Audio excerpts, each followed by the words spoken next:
ലോകത്തെ ഏറ്റവും വലിയ എണ്ണ നിക്ഷേപമുള്ള രാജ്യത്തെ പട്ടിണിയിലേക്കും ആഭ്യന്തര യുദ്ധത്തിലേക്കും തള്ളിവിട്ട നിക്കോളസ് മഡൂറോ എന്ന മുൻ ബസ് ഡ്രൈവർ ഒടുവിൽ അമേരിക്കൻ സൈന്യത്തിന്റെ പിടിയിലായിരിക്കുകയാണ്. ഹ്യൂഗോ ഷാവേസിന്റെ പിൻഗാമിയായി എത്തി വെനസ്വലയെ ഒരു നരകമാക്കി മാറ്റിയ മഡൂറോയുടെ ജീവിതം നാടകീയമായ ഒരു സിനിമാ കഥയെ വെല്ലുന്നതാണ്. 1962 ജനുവരി 23 കാരക്കാസിലാണ് നിക്കോളാസ് മഡൂറോ മോറോസ് ജനിച്ചത്.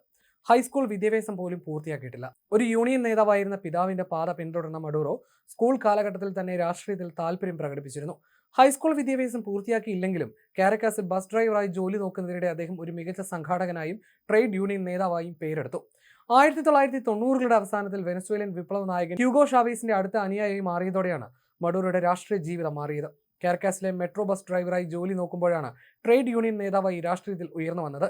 2006 മുതൽ 2013 വരെ വിദേശകാര്യമന്ത്രിയായും പിന്നീട് വൈസ് പ്രസിഡന്റായും സേവനമനുഷ്ഠിച്ചു.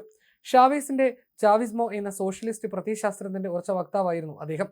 തന്റെ മരണത്തിന് മുൻപ് ഷാവേസ് തന്നെ മഡൂറോയെ പിൻഗാമിയായി പ്രഖ്യാപിച്ചിരുന്നു.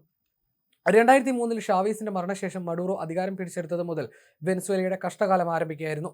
ഷാവേസ് ദ ലോ ജൂറോ മി വോട്ട് എസ് പര മദുറോ എന്നായിരുന്നു ഷാവേസിന്റെ മരണശേഷം നടന്ന 2013 തെരഞ്ഞെടുപ്പിലെ ഔദ്യോഗിക മുദ്രാവാക്യം.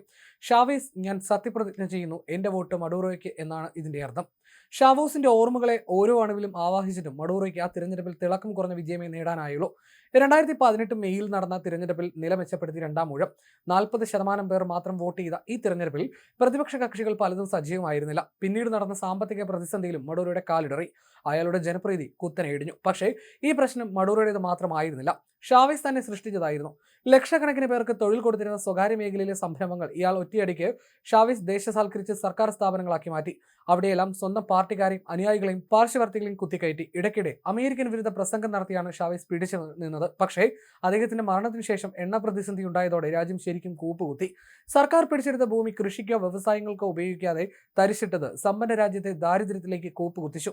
എക്സോൺ മൊബൈൽ അടക്കമുള്ള ഭീമൻ നിക്ഷേപകർ രാജ്യം വിട്ടു. എണ്ണ കയറ്റുമതിയിലൂടെ വൻ പണം വെനസ്വേലയിലേക്ക് ഒഴുകിയ ഒരു കാലഘട്ടമുണ്ടായിരുന്നു. രാജ്യത്തിന്റെ സാമ്പത്തിക അടിത്തറ ശക്തിപ്പെടുത്താനും ദീർഘവീക്ഷണത്തോടെയുള്ള പദ്ധതികൾ ആസൂത്രണം ചെയ്യുന്നതിൽ ഭരണാധികാരികൾ പരാജയപ്പെട്ടതുമാണ് വെനസ്വേലയുടെ പതനത്തിന് കാരണമായത്.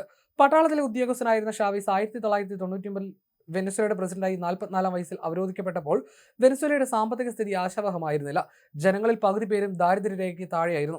ഷാവേസിന്റെ കാലത്തെ ജനക്ഷേമ പദ്ധതികൾ മഡൂറോയുടെ കാലത്ത് വൻ അഴിമതിക്കും സ്വജനപക്ഷപാതത്തിനുമുള്ള വഴികളായി മാറി. ലോകത്തെ 5ാമത്തെ സാമ്പത്തിക ശക്തിയായിരുന്ന വെനസ്വേലയെ മഡൂറോയുടെ വികലമായ നയങ്ങൾ ഒരു ഇടത്തരം നഗരത്തിന്റെ സാമ്പത്തിക നിലവാരത്തിലേക്ക് എത്തിച്ചു. ഒരു നേരത്തെ ഭക്ഷണത്തിന് ചാക്കിൽ പണം കൊണ്ടുപോകേണ്ട ഗതികേടിലേക്ക് ജനങ്ങളെത്തി.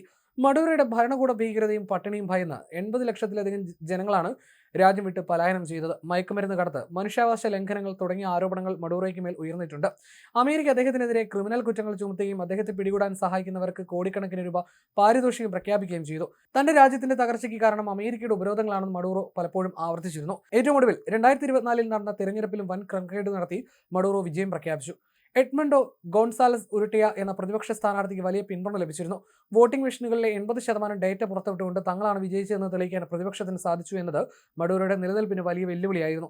വേതനത്തിലെ ഇടിവ്, പട്ടിണി, തകരുന്ന എണ്ണ വ്യവസായം, കുടിയൊഴിക്കൽ കാരണം കുടുംബങ്ങളുടെ വേർപെടൽ എന്നിവയെല്ലാം വോട്ടർമാരെ വെറുപ്പിച്ചിരുന്നു. എന്നിട്ടും ഒരു വട്ടം കൂടി മഡൂറോ വിജയിച്ചതോടെ നാട്ടുകാരുടെ വിദേശ കുടിയേറ്റം അനിവാര്യമായി. മയക്കുമരുന്ന് കടന്ന് ആരോപിച്ച് അമേരിക്കൻ നീതിന്യായ വകുപ്പ് മഡൂറോയ്ക്കെതിരെ ക്രിമിനൽ കുറ്റങ്ങൾ ചുമത്തിയിട്ടുണ്ട്. അദ്ദേഹത്തെ പിടികൂടാൻ സഹായിക്കുന്നവർക്ക് $50 ദശലക്ഷം പാരിതോഷികം പ്രഖ്യാപിച്ചിരുന്നത്.